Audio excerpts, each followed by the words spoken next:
প্রকৃতি সবসময় নিষ্ঠুর নয়, কখনো কখনো সে আমাদের মতোই অনুভব করে।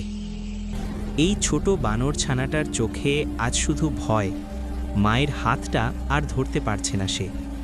ঝড়ের রাতে গাছের ডাল ভেঙে পড়েছিল, আর সেই মুহূর্তে মা আর সন্তান আলাদা হয়ে গেছে।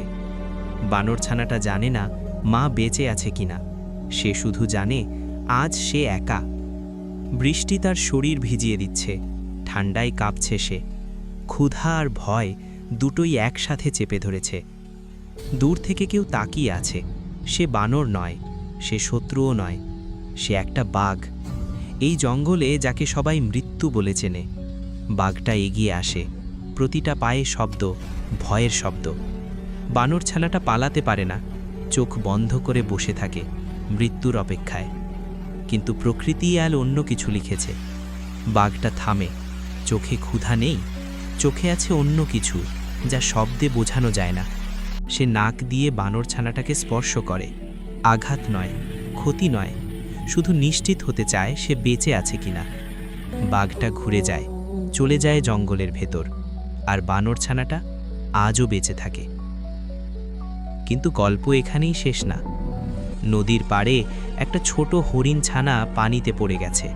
স্রোত তাকে টেনে নিচ্ছে, পা ছোট, শক্তি কম। মা দূরে দাঁড়িয়ে শুধু ডাকছে, কিন্তু নদী কারো কথা শোনে না। হঠাৎ পানির ভেতর থেকে উঠে আসে একটা বিশাল দেহ, কুমির, এই নদীর নীরব দানব। হরিণ ছানাটা শেষ চেষ্টা করে, চোখে জল, শ্বাস ভাঙা। কুমিরটা কাছে আসে, মুখ খোলে। 1 সেকেন্ড, সব থেমে যায়।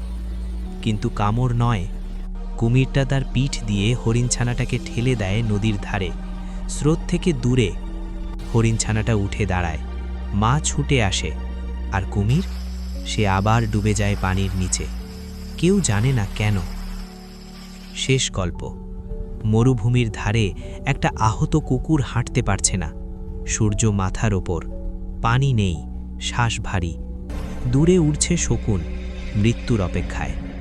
কুকুরটা চোখ বন্ধ করে, হাল ছেড়ে দেয়। ঠিক তখনই ছায়া পড়ে তার শরীরের ওপর। একটা উট, সে ধীরে হাঁটে, শব্দহীন। উটটা তার মুখের কাছে নিজের পানি ভর্তি মুখটা নামিয়ে দেয়। 1 ফোঁটা, তারপর আর 1 ফোঁটা। কুকুরটা চোখ খোলে, বাঁচার ইচ্ছা ফিরে আসে। উটটা সরে যায় না, সে দাঁড়িয়ে থাকে যতক্ষণ না কুকুরটা উঠে বসে।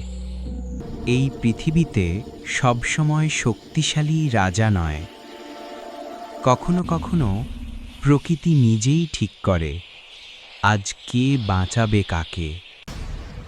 এই হরিণটা কোনো শিকারীর হাতে পড়েনি, তবুও মৃত্যু খুব কাছেই। কাদা তার পা গিলে নিচ্ছে, কিন্তু প্রকৃতি কখনো একা ছেড়ে দেয় না। দূর থেকে কেউ দেখছে, নীরবে। হাতিটা জানে এই লড়াই শক্তির নয়, এই লড়াই সময়ের। একজন শত্রু নয়, একজন বন্ধু। প্রকৃতি আজ তার সিদ্ধান্ত বদলেছে। এই কচ্ছপটার শত্রু কেউ নয়, তার শত্রু শুধু ভাগ্য। কেউ কেউ আকাশে ওড়ে, কিন্তু হৃদয়ে থাকে মাটিতে। এটা শিকার নয়, এটা বাঁচানো। প্রকৃতি নিষ্ঠুর হতে পারে, কিন্তু সে কখনো অন্ধ নয়। আজ সে একজনকে বাঁচিয়েছে, কারণ কাল হয়তো তারই প্রয়োজন হবে। প্রকৃতি আমাদের শেখায়, শক্তি মানে আঘাত নয়, শক্তি মানে করুণা। আজ যারা বাঁচায়, কাল তারাও বাঁচবে, কারণ প্রকৃতি ভুলে না, সে শুধু অপেক্ষা করে।